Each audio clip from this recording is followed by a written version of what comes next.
Boa noite. Esse meu computador. Primeiramente, eu queria agradecer a Deus, né, pela graça, a bondade, a fidelidade dele, né, que é a graça dele que nos sustenta e nos capacita a estar aqui, né? Então, assim, eu agradecer a ele, toda a honra e toda a glória ao nome dele. Agradecer também a Arilma pelo convite e a confiança para eu falar um tema assim tão importante, relevante, que está presente na nossa rotina, nos nossos dias, né? E agradecer a vocês pela presença, tá? Eu espero, assim, realmente passar algo de aprendizado para vocês. Bom, eu queria ler só um versículo aqui, que é um versículo que fala muito comigo quando eu penso nessa questão de emoções, de pensamentos, desses comportamentos, quando eu penso justamente nisso de cura emocional, né? Então, eu gosto muito desse versículo. É lá, Salmo 139, é o versículo 23. Sonda-me, ó Deus, e conhece o meu coração. Prova-me e conhece os meus pensamentos, né? Então, eu gosto muito desse versículo. Eu gosto de me render aos pés dele e pedir que ele faça isso por mim e mostre o que realmente eu preciso ver e o que eu preciso de cura. Bom,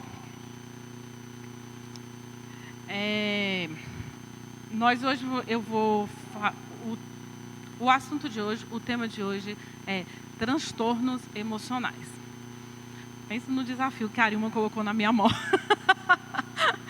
Transtornos emocionais. Mas antes de falar de transtornos emocionais, como, assim, só a critério de conhecimento, porque eu achei interessante também quando eu estava preparando, e aí eu fui lá rever estudos até da época da graduação, e eu achei interessante saber uma diferença de um outro tema, mas que também é ligado também a esse tema, transtornos emocionais, e eu vou só passar, só em termos realmente de informação para vocês, que são os transtornos de personalidade, tá?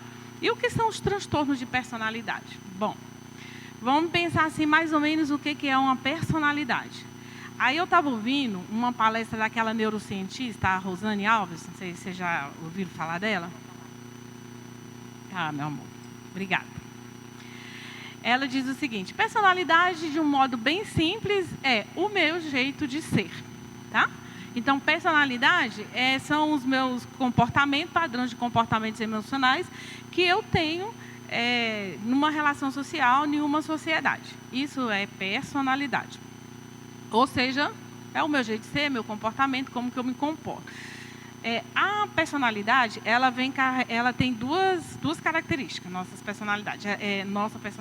Ela é estável, mas ela também é mutável. Como assim? Ela é estável porque quando a gente fala de personalidade, o meu jeito de ser, ele tem tudo. Ou seja, tem os temperamentos, tem o caráter, tem minha expressão corporal.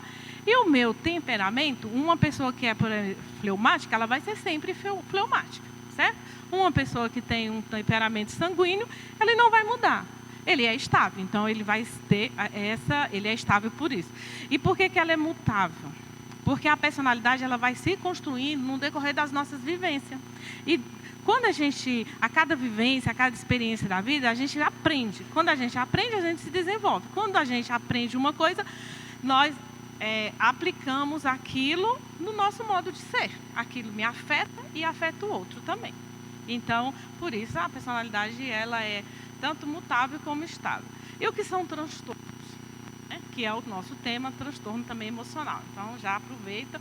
Transtorno é quando o meu jeito de ser, ele foge do padrão que normalmente as pessoas da sociedade têm.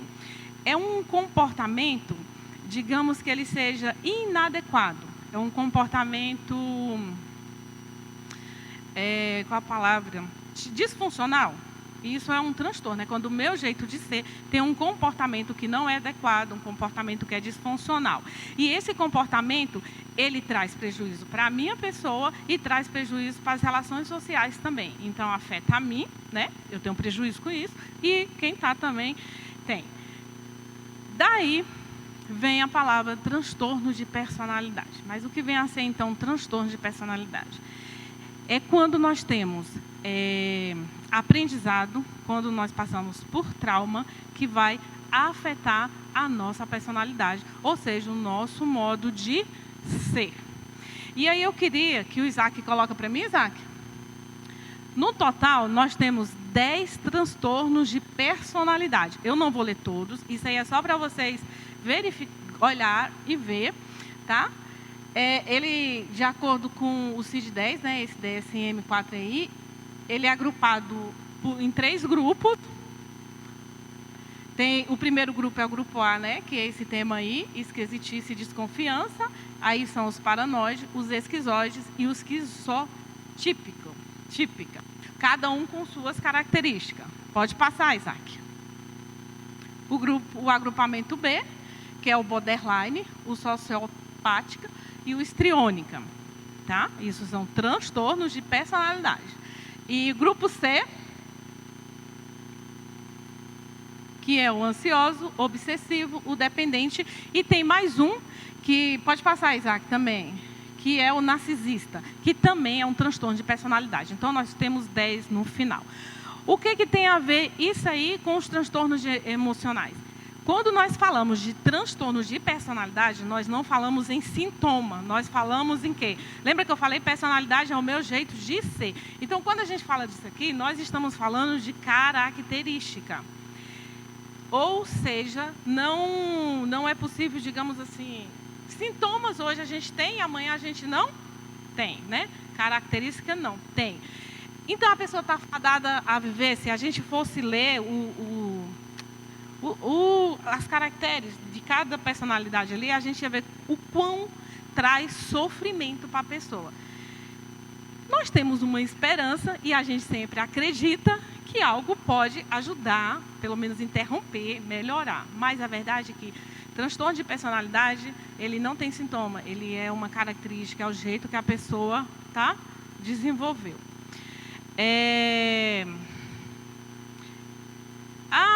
Esse transtorno aí, ele pode acontecer por conta de elemento biológico, hereditário, genético, meio em que vive, tá bom? O social, ele tudo influencia para que possa estabelecer, determinar um transtorno de personalidade, ok? Bom, então agora isso aí é só cara de informação mesmo. Se um dia vocês ouvirem essa palavrinha, vocês já vão saber. Tem os transtornos tal, e agora nós vamos falar dos transtornos emocionais. Antes de falar dos transtornos emocionais, eu queria só ter uma palavra, assim, compartilhar alguma coisa que é o meu jeito, que eu penso, assim, que eu tento viver. Eu gosto de dizer que tem uma coisa que eu aprendi também, até foi com a Rosane, essa neurocientista, ela diz assim, que precisamos fazer um filtro das nossas vulnerabilidades, para a gente olhar e ver quando a gente está diante de uma pessoa que tem um transtorno emocional, um comportamento inadequado, disfuncional, né, que causa prejuízo. Então, aí eu lembro até do versículo, né, do versículo que diz assim, eu faço o que eu não quero e o que eu quero eu não faço. Isso é para todo mundo, né? Então eu peço assim, Deus, me ajuda a ter a capacidade de fazer esse filtro das minhas vulnerabilidades, para que quando eu estiver diante de alguém, eu não tenha... Nós temos uma tendência de querer ser superior ao outro, né? A gente meio que fala assim, olha, mas olha como eu fiz, olha como está, eu dei o meu melhor, né? A gente tem essa tendência. E quando a gente passa por esse filtro, essa tendência ela diminui, entendeu? E tem outra coisa também que eu gosto de pensar, a Arilma falou na semana passada sobre regulação emocional, né? Que eu não pude estar aqui com vocês.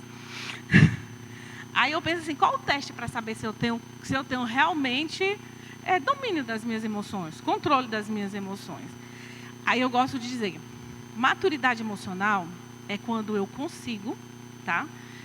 Eu falo geralmente isso lá em casa para os meninos. Quando eu consigo me abandonar no bom sentido, por alguns instantes, eu me abandono, eu vou para o lugar seu, Leila, e aí eu entendo o seu sofrimento, eu sinto a sua dor, eu olho com os teus olhos, e quando eu vou aí, eu não vou com um monte de coisas para você fazer, para você isso, para você aquilo. Eu só vou.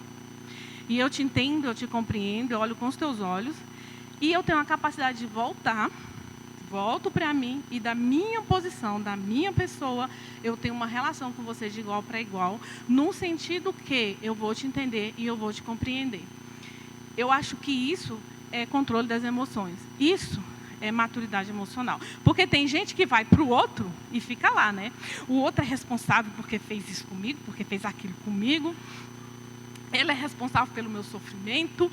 Mas geralmente eu falo isso lá em casa, né? Mas meu pai fez isso, meu pai fez aquilo. E aí eu fico no outro. E tem gente que nem vai no outro. Não, eu fico aqui, eu penso assim, minha ideia é assim, eu sou desse jeito. Né? Então, essa capacidade é uma coisa que eu acredito que a gente tem que ter uma consciência e ver, olhar para a gente, como esse versículo diz, sonda-me, Senhor, e vê se há em mim algum caminho mau e me ensina a ter essa condição. Tá bom? Isso para que a gente possa se deparar e ajudar uma pessoa quando ela tem transtorno emocional. E o que é, então, um transtorno emocional, né? Os transtornos emocionais, vamos lá. Nós vivemos numa sociedade, ela é bem atípica, né? Ela é bem assim específica, é uma sociedade acelerada, é uma sociedade que cobra, e a gente cobra, né, da gente mesmo, é uma sociedade que exige, competitiva, você tem que ser o melhor, você tem que dar conta. Eu mesmo estou meio desse jeito, né, e vai para um lado e vai para o outro, e é uma sociedade elétrica, e é estressante, é cansativa. Eu tenho filhos em casa e eu vejo quanto que a sociedade cobra e eles se cobram. Eles se cobram. É uma tensão que eu fico, meu Deus, não era assim na minha época. Então, esse estresse dos dias de hoje, esse jeito de funcionar, é um dos fatores mais fortes, é um dos fatores mais importantes que colaboram, que estão presentes nos transtornos emocionais. Tá? E, tirando essa sociedade, como que acontece um transtorno emocional aqui dentro de mim? Eu comigo, né? Aonde que estabelece esse transtorno emocional? Bom, ele tem fatores genéticos, que eu já falei da nossa personalidade. Às vezes nós temos uma predisponibilidade. Às vezes, por exemplo, eu estava lendo um livro que quando falta serotonina, é bem propício, o cérebro é bem propício a desenvolver um transtorno, né? Que já eu vou dizer aqui quais são. E situações na nossa vida, como eu acabei de falar, nessa sociedade que cobra, nesse estresse, em tudo isso, acaba que nós vivenciamos muitas situações, vamos dizer, de dor. Muitas situações estressantes, situações não saudáveis, situações realmente de dor. Quando a gente vivencia isso vem para nós de uma maneira que nos adoece. E como assim? Eu vou tentar falar rapidinho. Por exemplo, eu vivencio... E quais são essas vivências de dor? Violência, abuso, abandono, rejeição, escassez, fome e tantas outras. Situações que são situações de dores e que nós vivenciamos. Na hora que acontece uma situação dessa comigo, o que acontece? Eu, que tenho a minha individualidade, que tenho o meu jeito de ser, que tenho aquilo que é meu, da minha constituição, vou interpretar aquilo. Na hora que eu interpreto aquela situação, eu dou um significado para aquilo. Junto com aquela situação, e eu estou falando situação de dor, junto com aquela situação, tem um sentimento junto com aquilo. Na hora que essas três coisas somam, juntam, elas criam uma resistência, elas se consolidam de uma tal maneira dentro do nosso psiquismo, ela traz um aprendizado daquela situação. E eu dou um significado para aquilo. E quando isso vai se repetindo, essas situações, eu vou cada vez mais criando como é que eu vou dizer?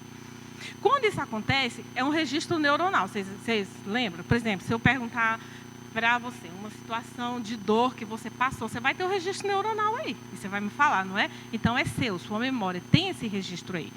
Então, se isso vai se repetir, e você, naquela hora, muitas vezes você não conseguiu dar uma resposta, por que isso? Uma resposta adaptativa, uma resposta que te dá uma qualidade de vida, e você foi vivendo, né? A vida não foi seguindo. Não dava para parar lá, né? E ficar lá chorando, caçando uma resposta para aquilo. E aí o que é que acontece? Você segue.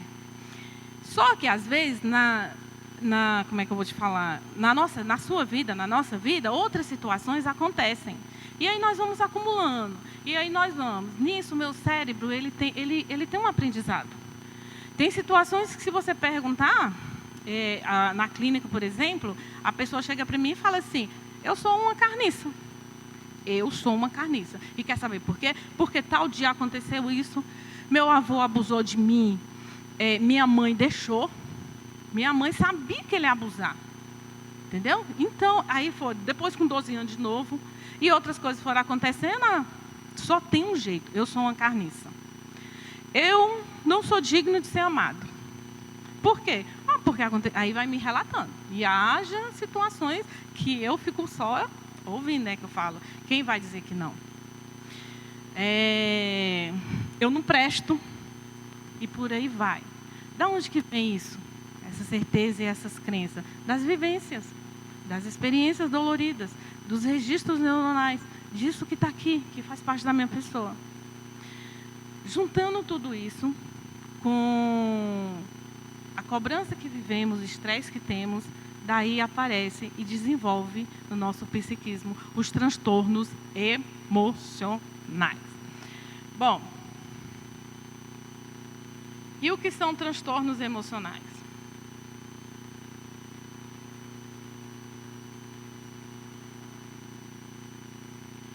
Eu falei para vocês já que transtorno é um comportamento inadequado, né?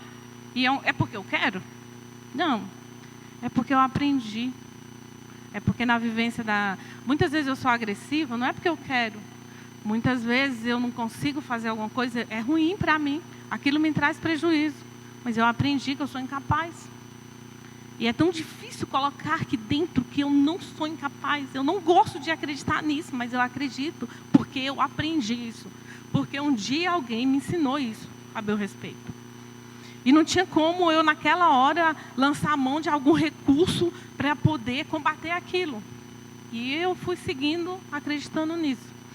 Então, assim, esse comportamento inadequado que traz prejuízo para o outro e traz prejuízo para mim, é um transtorno. E emocional por quê?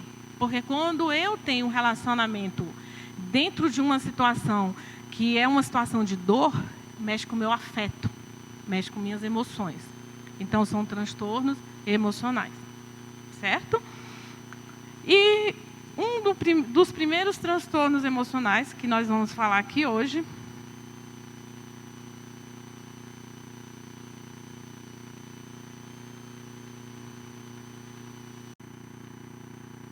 vamos lá. É a depressão, né? A depressão é uma doença que, pelas estatísticas aí, né, eu não sou muito de decorar estatística não, tá? Mas pelo que eu ouvi falar aí, pelo que eu leio também nos livros, que em 2025, 2030 vai ser a doença que vai predominar, que vai tomar conta da humanidade. Né? São pessoas depressivas. Isso, de criancinhas a idosos, é desse jeito. Então, aquilo que eu falei para vocês lá, para que a gente desenvolva aquele filtro da nossa vulnerabilidade e também para que a gente consiga sair do nosso lugar e ir para o lugar do outro, é para quando a gente ouvir, antigamente a pessoa falava assim, estava com depressão, aí é preguiça, é fraqueza de caráter, é desse jeito, ele é desse jeito mesmo. Está estressado. Ou pessoa estressada, né? Falta de fé, é frescura, é pecado. E é o que a Arilma falou, é muito importante, porque hoje em dia a gente pode falar isso aqui dentro da igreja. Porque antigamente você não lê a Bíblia. Se você orasse, você não estava sentindo isso. né? Então, assim, isso é muito... graças a Deus que isso tem mudado, as coisas do entendimento têm visto que é uma doença, tá? É porque é uma doença invisível, mas já sabe que se você bater um exame de imagem de um cérebro que tem depressão, é diferente de um exame de uma imagem de um cérebro que não tem depressão. Ou seja, é uma doença. E é uma doença por conta de tudo isso que eu acabei de falar aqui. Estabelece-se lá um transtorno emocional. Então, a depressão... Eita.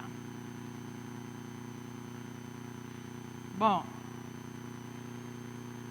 Esses transtornos emocionais, eles então, só para dar um entendimento, ele traz conjuntos de fatores biológicos, psicológicos e sociais, tá bom? Isso tudo junta diante de uma situação, de uma vivência que você tem e da onde manifesta e surge os sintomas desses transtornos emocionais.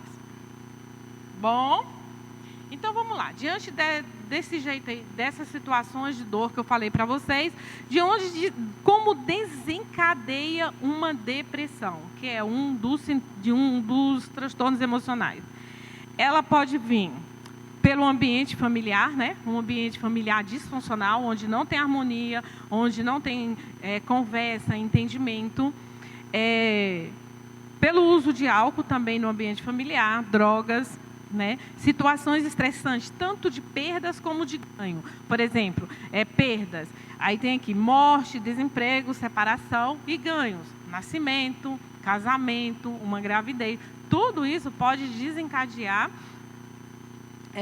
um sentimento de estresse que pode levar a uma depressão. E quais são os sintomas da depressão? Tristeza, sentimento de melancolia, choro fácil e frequente, ideias de morte, de suicídio, negatividade, pessimismo, baixa autoestima, apatia, indiferença, tipo aquela pessoa tanto faz, tanto fez, sentimentos de tédio, aborrecimento crônico, sentimento de falta de sentimento, nossa, não estou assistindo, não me importo, nem aí, entendeu? Sabe? Isso são sintomas afetivos da depressão. Perda do prazer, perda de energia, irritabilidade aumentada, com ruídos, pessoas, vozes. O apetite também, há uma alteração do apetite. Esses são os sintomas da depressão. Eu queria falar rapidinho para vocês, porque a depressão ela tem subtipos, tá? Ela não é de uma forma só que acontece a depressão, ela tem subtipos. Então, vou falar rapidinho. Episódios, transtornos recorrentes. É aquele que acontece entre 3 a 12 meses. E durante o episódio depressivo não há episódios maníacos. Maníacos, eu vou falar mais na frente o que é. Mas seria só os episódios depressivos. Isso é um tipo de depressão. Distimia. Trata-se de uma depressão crônica, de intensidade leve, mas ela dura a vida toda. Começa na vida adulta e prolonga aí pela vida toda. Tá bom? Depressão atípica. São episódios depressivos de intensidade leve a grave. Ele pode ter transtorno unipolar e bipolar. Unipolar é o quê? É só depressão. Bipolar diz respeito, tem as manias, que são as euforias. Uma hora eu estou muito triste, uma hora é a morte, outra hora eu estou muito alegre, e é a vida. Né? A pessoa fica oscilando aí. Então, essa depressão atípica, ela tem essa característica. Ela aumenta o apetite para doce e chocolate. Mas cuidado, hein, gente? Não vai sair dizendo aí, porque a pessoa come muito doce e chocolate, a pessoa está com essa depressão, não, hein? Aumento de peso, sensibilidade à rejeição, oscila o humor, aumenta e diminui fobias histriônicas, ou seja, de teatro. Depressão tipo melancólica. Predomina sintomas como lentificação psicomotora, anedonia, que é a falta de prazer para fazer as coisas, alteração do sono, do apetite, piora dos sintomas pela manhã, quando é à tarde e à noite tem uma melhora, e tem ideias de culpa e a tristeza, porque tristeza todo mundo tem, né? Porque nós somos seres humanos e nós temos emoções. Mas essa tristeza aqui, nós estamos falando de uma tristeza vital. Ela ultrapassa, ela tira a força da pessoa. Ela se torna o comando daquela pessoa. Tá bom? Temos a depressão também psicótica, que é aquela que aparece com sintomas psicóticos, como delírio, alucinação. Todo esse delírio e alucinação... Correio? Tá. Temos a depressão agitada ou ansiosa. Essa daqui é bem séria. É angústia intensa associada a sintomas depressivos. A pessoa não para quieta, irritado, anda de um lado para o outro, super agitado. E nesse caso aqui, dessa depressão, se ela estiver no estado grave, a pessoa corre sério risco de suicídio. Porque a pessoa se desespera. Aquela agitação dela não é uma agitação normal, é um desespero dentro dela. Tá bom? Então, é agitada ou ansiosa. Bom, Jéssica já fez sinal ali para eu correr. Só falar dessa daqui é o tal do estupor depressivo. Que depressão é essa? É um estado depressivo grave, no qual o paciente permanece dias na cama ou sentado. Pensa. É um estado de catalepsia imóvel, em geral rígido. Recusa a alimentação, não dá resposta alguma às solicitações, muitas vezes urinando e defecando no leito, e o paciente, nesse estado, pode falecer por complicações clínicas. Tá? Pode desidratar e vir a provocar o falecimento. É o tal do estupor. Até eu, quando eu li isso, falei, eita, eu nem lembrar nesse negócio. Gente, quantas horas, Dilma? Eu tenho uns 30 minutos ainda.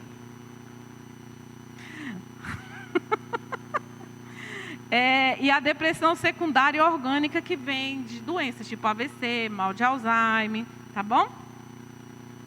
Bom, tirando isso, esse tipo de depressão, nós temos o transtorno afetivo bipolar, né? O que vem a ser, que também é um tipo de depressão, só que é como eu falei, ele oscila da morte para a vida, da tristeza para a alegria, numa velocidade assim. Cuidado por aí para não ficar, uma pessoa está triste de manhã, aí à tarde está alegre, aí todo mundo é bipolar, né? A pessoa pensava uma coisa nesse sábado, no sábado que vem, mudou de ideia, a pessoa é bipolar. E daí vai, essas conversas. Cuidado muito com isso, tá? Porque a bipolaridade é uma depressão muito séria e ela tem que durar, pelo menos... Só ver aqui essa informação para falar para vocês. Cadê? Ela dura semana, meses e até ano. No mínimo 2, 3 semanas, até anos. Então, não é uma questão de mudança de ideia, de opinião, de gosto, assim, tá?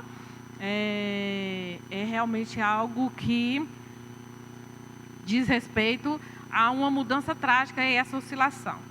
O bipolar, ele oscila entre a depressão e a mania. A mania, como eu já disse, é a euforia. Então, ela também tem 3 jeitos. A primeira é quando só tem uma oscilação entre uma mania, tipo assim, eu sou linda, eu sou perfeita, e daí a pouco eu não presto, eu sou feia.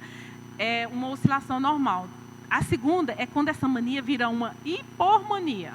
Tipo assim, eu sou a obra-prima da criação. Eu sou a pura perfeição. E eu tenho todos os adjetivos que todos precisam. A mania virou uma hipormania. Então, no segundo caso, tá bom? Tipo, e quando há uma mistura de tudo isso. E esses 2 primeiros, eles têm um período de remissão. Tem um tempo onde essa bipolaridade não acontece.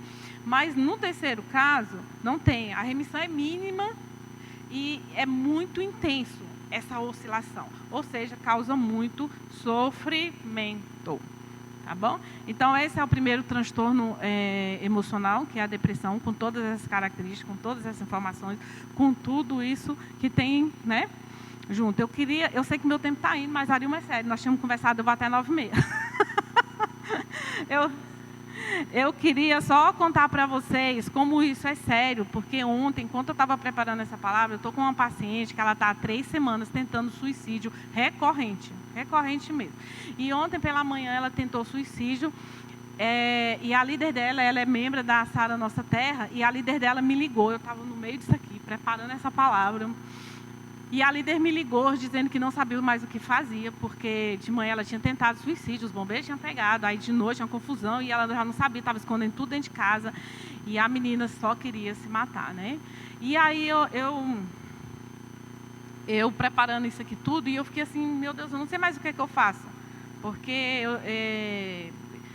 eu já tentei de tudo com essa menina e nada dava certo. Eu lembro que eu fechei o livro, fechei o computador, ajoelhei e falei assim, Senhor, faz algo, porque eu não sei o que fazer, e chorei mesmo na presença do Senhor.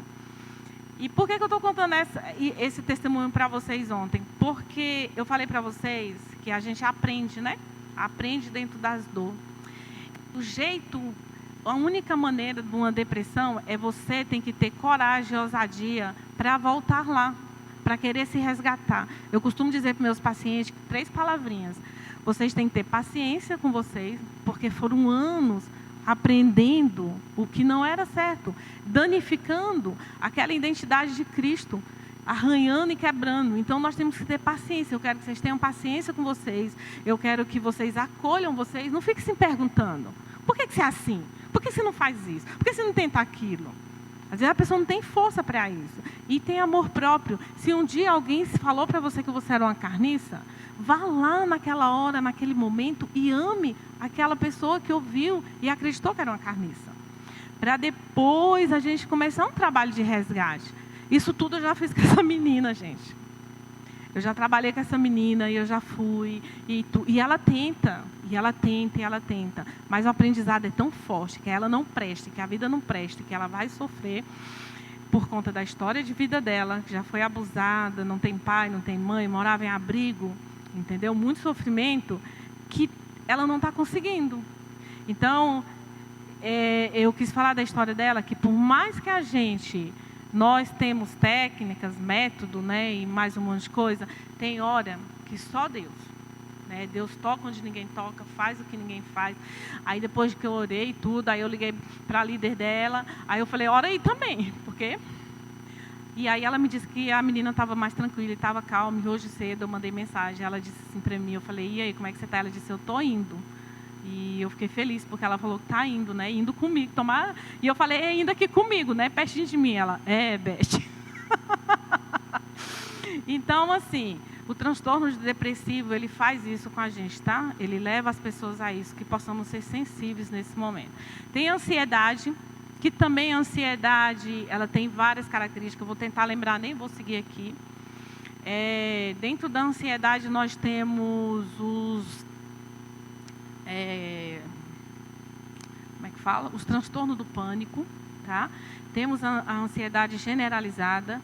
O que é essa ansiedade? É uma ansiedade de sintomas intensos, fortes, de muito sofrimento, de muita angústia e que somatiza e vai para o corpo e realmente reflete em adoecimento do corpo. Tem a síndrome do pânico, que é uma ansiedade também, de forma muito intensa, porque eu não vou lembrar todas as palavras, eu vou procurar também não ler aqui. A síndrome do pânico e a ansiedade, ela aparece de forma abrupta, assim, você está aqui, sentada, conversando, atravessando a rua, de repente e o seu corpo todo sente aquilo, os pensamentos tomam conta e você não consegue, o choro vem e você não sabe. Isso tem início e foco também em vivências traumáticas, em situações de cobrança, em estresse, tá bom? Então, o importante nisso também é você procurar se conhecer, é você também procurar ajuda e não ficar com aquilo sozinho. Principalmente porque quando vem uma crise dessa, o que acontece? A gente começa a ter medo, vai vir. E quando chegar outra crise, o que aconteceu comigo? E aí eu queria também compartilhar rapidinho, para exemplificar essa questão da ansiedade.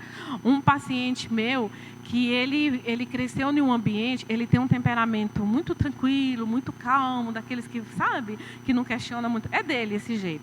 E ele cresceu nesse ambiente onde todo mundo Ele tinha que concordar com todo mundo, ele aceitava tudo que todo mundo dizia, ele ajudava o coleguinha, ele não brigava com o coleguinha, ele ajudava a mamãe, ele obedecia a mamãe.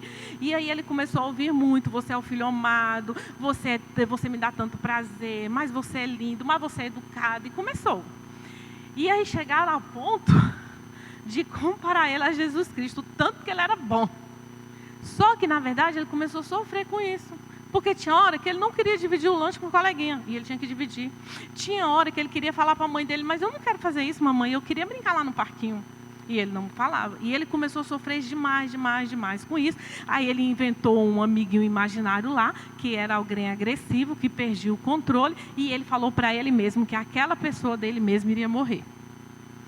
E nesse período aí, ele teve uma vivência de perda muito grande. Um amigo sofreu um AVC e morreu. Nisso ele perdeu um cachorro também, que morreu também. E aí ele programou o suicídio dele. Tal dia, tal hora. E nesse período ele começou a ter ataques de pânico. Ele estava... Tudo isso, eu estou tentando ser bem rápido. Ele estava conversando com os amigos, assim, ou com o pai ou com a mãe. De repente, ele pensava: eu vou morrer. E eu estou tendo um AVC. E aí o corpo dele reagia como se ele estivesse tendo um AVC. Começava ataque cardíaca, começava a suar frio, começava a sentir como se tivesse asfixiado, né? Não respirava, e por aí foi. E nisso era muito sofrimento. Ele começou a andar com remédio na bolsa, né? Porque ele tinha certeza que ele sentia um negócio derramando na cabeça dele. E ele sabia, mas ao mesmo tempo ele sentia. E isso era uma crise de ansiedade. Esse paciente é acompanhado com um psiquiatra, toma remédio, e graças a Deus, o dia do suicídio, que estava marcado, né, lá, o suicídio, que era dia 22 de agosto, eu ganhei um abraço imenso, né, e um muito obrigada, porque ele conseguiu realmente passar por esse dia, e hoje ele tem um novo significado na vida dele. Muito embora, de vez em quando, o pânico aparece. Então, esse pânico vem também de uma situação traumatizante, tá? Tem uma outra paciente minha também, essa é rapidinho. Essa paciente, ela sempre viveu muito sozinha, pai e mãe separado, e ela foi muito responsável sempre por ela, sempre teve muito orgulho de não precisar de ninguém, de dar conta de cuidar dela financeiramente, e sempre muito ativa, muito disposta, mas sempre sozinha, sempre conviveu com a solidão. Um belo dia conhece um rapaz, casa-se com esse rapaz e tem a esperança de dividir, nunca mais viver sozinha, de ter alguém que possa dividir tudo, alguém que possa cuidar dela, né? Resultado, não foi assim bonitinho, o rapaz traiu essa moça e aí eles se separaram.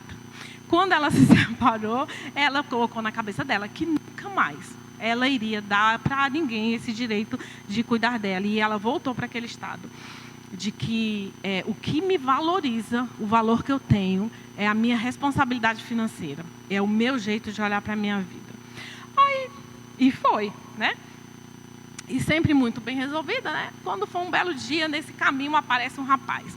E os dois começaram a conversar, e começaram a namorar, mesmo sem ela querer. E aí começou, né, essa dinâmica deles aí. Mas, resultado, um belo dia, ela estava atravessando uma rua, ela começou, deu um medo, um pânico, alguma coisa aconteceu, e ela começou a chorar compulsivamente e ter todos esses sintomas de uma ansiedade, né? E ela não entendeu aquilo, não compreendeu aquilo, imediatamente ela procurou ajuda, né, terapêutica, e graças a Deus essa paciente não precisou tomar remédio, ela está estável, não teve mais outro sintoma, não teve outra crise. Mas essa crise veio da onde? De um trauma lá, que alguém agora, ela teve medo, e uma ansiedade generalizada tomou conta dela.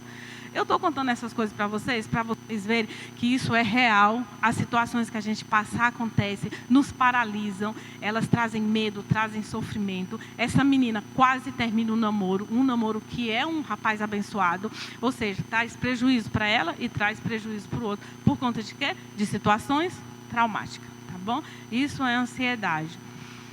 Um outro transtorno emocional, só para citar rapidinho. Pânico. Espera aí.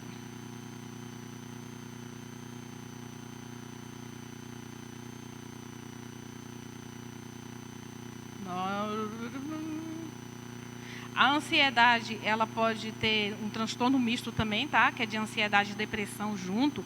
E aí os sintomas são tão assim grandes e que ninguém sabe definir se é depressão ou se é ansiedade. Aí chama transtorno misto de ansiedade e depressão.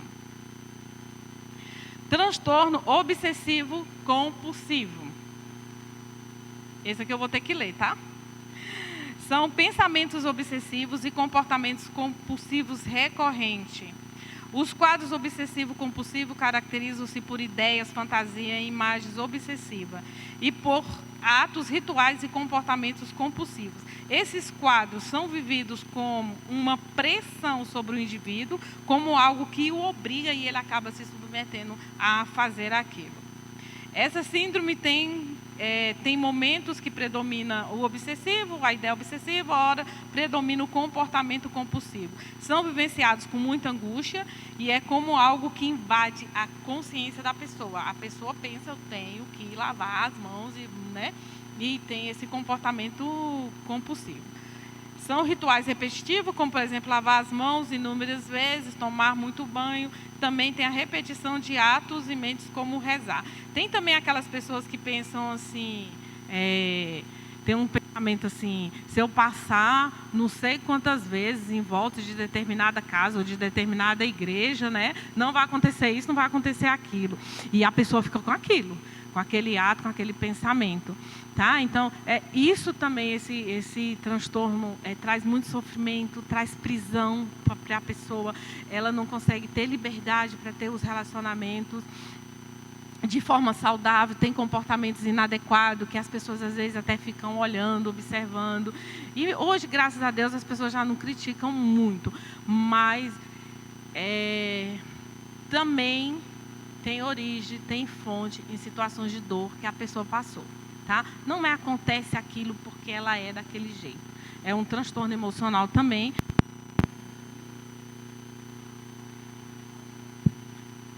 Voltou. Que foi devido a uma situação de dor. Fobia social. Essa daqui quase que eu me vejo lá.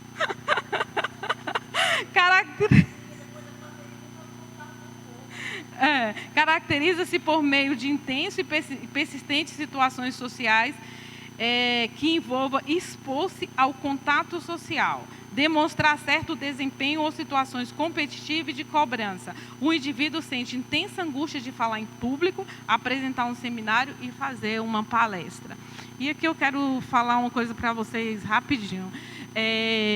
Isso é porque tem trauma. Por exemplo, se é uma pessoa mais quieta, mais tranquila, mais introvertida, é dela. Isso não é patológico, é o jeito da pessoa ser. Mas digamos que essa pessoa conviveu o tempo todo com alguém que foi situações doloridas, onde ensinou para aquela pessoa que aquela pessoa é incapaz. Que ela é incapaz, que ela não consegue. E falou e viveu situações assim. Se essa pessoa fosse expor, ela já era introvertida, que não é patológico, é um jeitinho da pessoa ser. E aí, com o aprendizado que eu sou incapaz, ela não vai conseguir. E aí é onde eu quero falar uma coisa para vocês. Muitas vezes tem situações que a gente... Nem todo mundo é obrigado a falar em público, certo? Concorda comigo?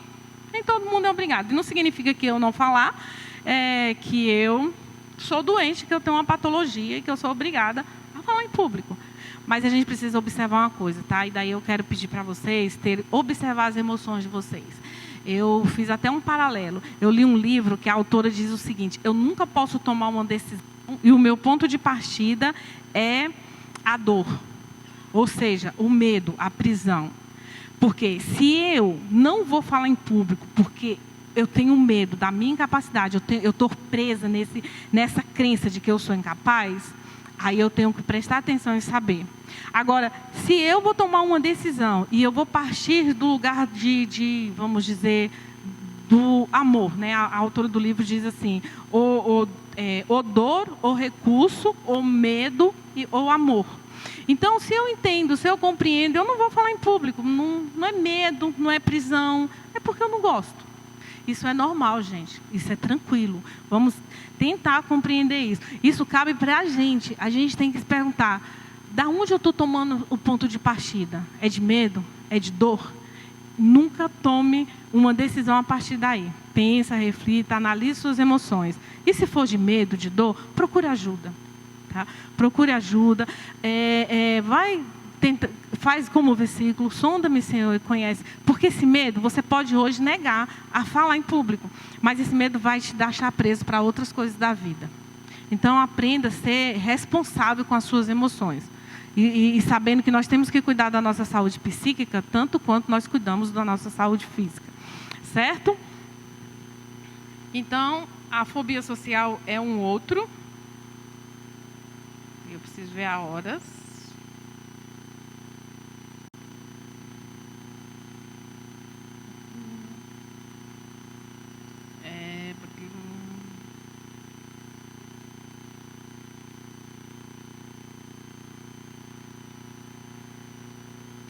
Bom, aí esses outros tem o transtorno.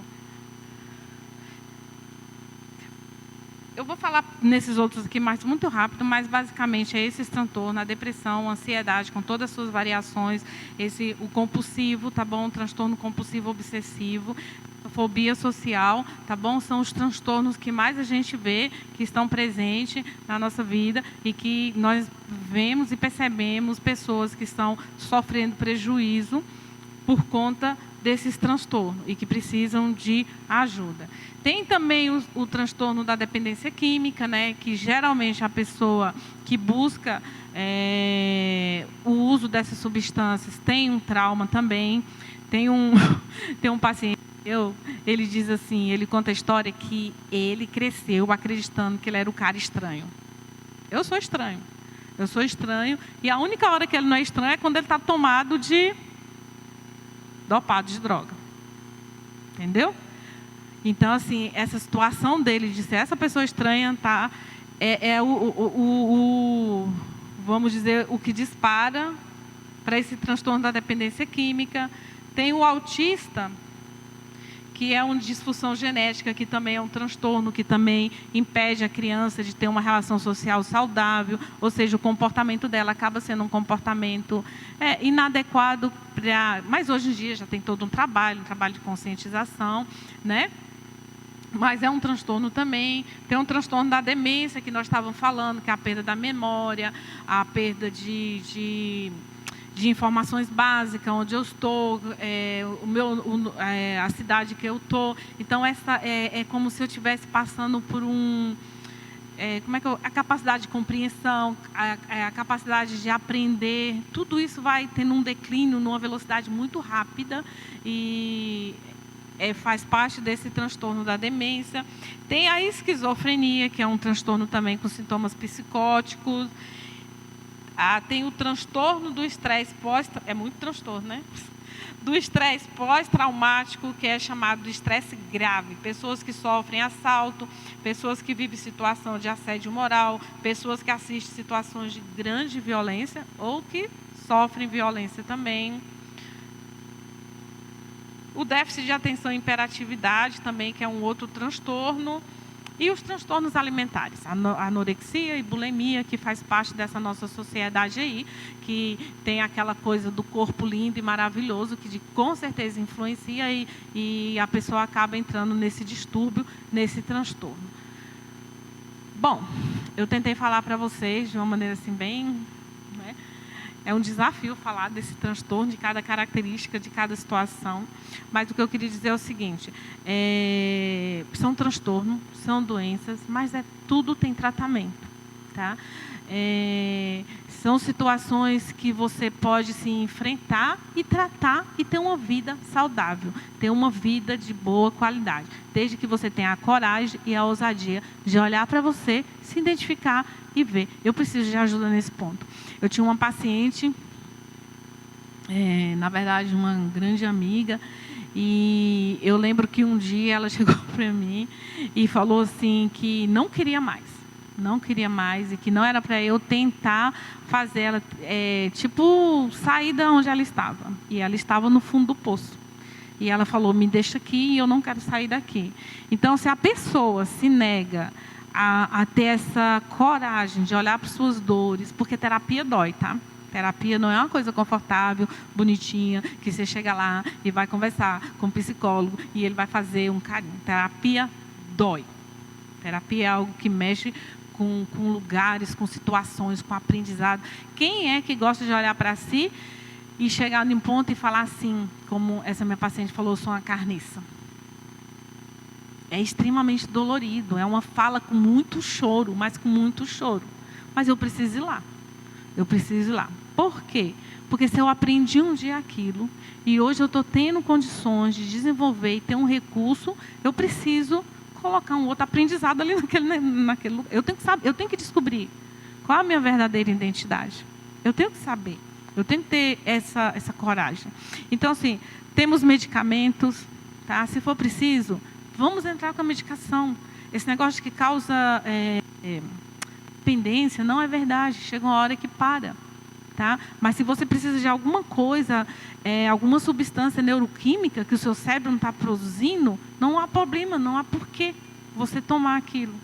E fazer também a psicoterapia, que é o caminho onde você vai conseguir acessar esses lugares de dores. Então, eu costumo dizer que temos pastores, temos a igreja hoje, que é um lugar aberto, é um lugar de acolhimento, que possamos ter coragem de deixar que o outro fale, que o outro não tenha medo de falar e a gente falar para ele que é isso, que absurdo. Você está sentindo isso? Você está com esse comportamento? Então, que possamos ter esse nível de consciência para ouvir, para acolher, para ajudar, tanto o outro como a nós mesmos. Então, eu costumo dizer que o caminho é, primeiro, ter coragem de olhar, que é o diagnóstico que eu tenho.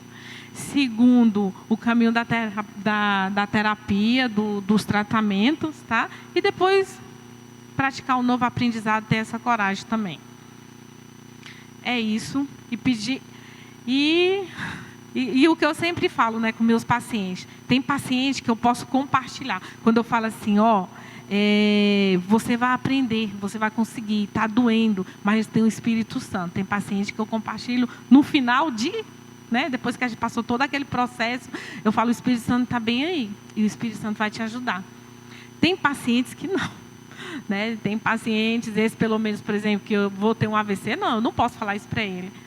Mas eu louvo ao Senhor por uma coisa que eu compreendi. A Bíblia diz que o sol nasce para todo mundo, né? O nosso corpo humano, quando ele sofre algum ferimento, alguma coisa que danifica, que machuca, alguma doença, o nosso corpo humano ele tem uma capacidade das células se autorregenerar, não é isso? A gente pode até, o apóstolo agora passou por um problema sério, passamos por tratamento, tem gente que faz cirurgia, toma medicação, tem pessoas que nem precisam nada disso. O corpo por si só produz as células. Tem outras situações que precisamos. Isso acontece com esse corpo humano, é indiferente. Quem é evangélico, quem é católico, quem é espírita, quem é ateu. Deus, ao criar o corpo humano, Ele criou com essa capacidade, com essa função. E eu estou falando de corpo físico, fisiológico. Psíquico, a mesma coisa. Deus, ao criar o ser humano, Deus disponibilizou. Nós temos recursos psíquicos. Nós temos. E nós temos capacidade se tivermos coragem, porque tem gente que não enfrentaria um câncer com a coragem. Eu prefiro nem saber que eu tenho um câncer, não. Então, eu tive um amigo, gente, que ele era diabético, ele morreu, eu nunca esqueço, derretendo, porque ele se negou a admitir a doença. Ele comia um prato de arroz que eu falava assim, eu nunca esqueço daquele menino. Então, tem gente que não, tem situações que, né, a gente deixa para lá. E não quer enfrentar a realidade. Mas, assim, quando a gente luta, tem coragem, nós temos recursos psíquicos, tá? Eu sei que é muito difícil, igual o caso dessa minha paciente, está muito, muito difícil para ela, mas eu sei que ela tem, porque o Senhor, quando a criou, Ele colocou dentro de nós esse recurso, tá bom? E temos ajuda, temos pastores, temos psicólogos, temos amigos, né? E isso, para quem me conhece sabe, eu louvo muito a Deus, amo ser psicóloga, amo ouvir, amei, valeu todos os sacrifícios do mundo, quando aquele menino me abraçou chorando e me disse obrigada. e o dia 22 de agosto pulou, entendeu? Então, assim, isso para mim não tem preço, não tem preço, né? E é isso que eu queria trazer para vocês, que eu queria compartilhar com vocês e louvar a Deus, porque sabemos que Ele fez tudo perfeito, né? Tudo certinho. Nossas relações é que acabam estragando, porque adoecemos nas nossas relações. Tem um livro que eu li, é engraçado, ele diz o seguinte, que nós somos, como é que fala? Eternos pecadores anônimos e todo dia, igual os alcoólicos anônimos, né, que está um dia de cada vez. Então, todo dia nós estamos lutando contra o pecado, buscando a santidade. Então, nós somos eternos pecadores anônimos, lutando contra o pecado. Porque quando nós adoecemos o outro, adoecemos por conta do pecado. Né? Não é assim o pecado, mas assim, nós somos fragilizados e nós acabamos desenvolvendo... O outro me adoece por conta daquele pecado, porque uma mãe que abandonou a filha, ela sofreu também a influência de alguém, aí ela carrega isso e nós vamos adoecendo todo mundo. Então, que nós possamos se aproximar de Deus, pedir a Deus que sonde os nossos corações, né, que olhe os meus pensamentos e traga cura sobre as nossas almas, traga coragem, ousadia para a gente olhar a nossa personalidade, tá bom? E está disponível a Ele.